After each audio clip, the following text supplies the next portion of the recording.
भाई मैं सबसे पहले अपने मीडिया वालों का शुक्रिया अदा करता हूँ कि इन लोगों ने हमें इज़्ज़त दी, हमारे पास आए, हमारे इस जो है ना धरने को कवरेज दिया। सबसे पहले मैं उनका शुक्रिया अदा करता हूँ। और जो लोग हमारे भाई बलोच भाई इधर हमारे पास आए और अभी हमारे साथ बैठे हैं 2-3 दिन से, मैं उनका भी शुक्रिया अदा करता हूँ कि सर्दी के मौसम में हमारे साथ बैठे हैं और कुर्बानी दे रहे हैं। हमारे साथ जो जुल्म हुआ है ये बलूचिस्तान की तारीख़ में पहला जुल्म है और इसके ख़िलाफ़ हम लोग खड़े हैं। अल्लाह के हुक्म से इंशाअल्लाह आगे भी हम लोग खड़े रहेंगे। और हमारे दो सिर्फ वो मुतालिबात हैं जो हमारा मग़वी है। एक तो इसको बाज़ियाब करवाना और जिसने इसको अगवा किया है उसको गिरफ़्तार करके कानून के कटहरे में लाना। उसके अलावा हमारा कोई और मुतालिबा नहीं है। और इंशाअल्लाह इसके अलावा हम किसी सूरत रोड नहीं खोलेंगे।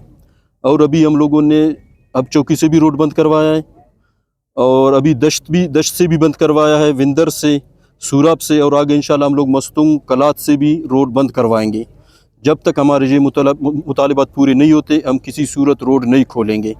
और किसी के साथ हमारा अभी तक कोई जो है ना सरकार की तरफ से कोई बंदा ना हमारे पास आया है, ना हमारे साथ कोई हलवाल किया है, ना MPA साहब आए, ना DC साहब, ना कोई और इदारे का कोई बंदा, किसी ने भी हमारे साथ रब्ता अभी तक नहीं किया है।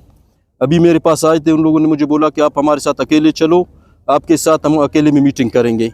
तो मैंने उनको बिल्कुल मना किया, सख्ती से मना किया कि मैं किसी सूरत आप लोगों के साथ नहीं आऊँगा।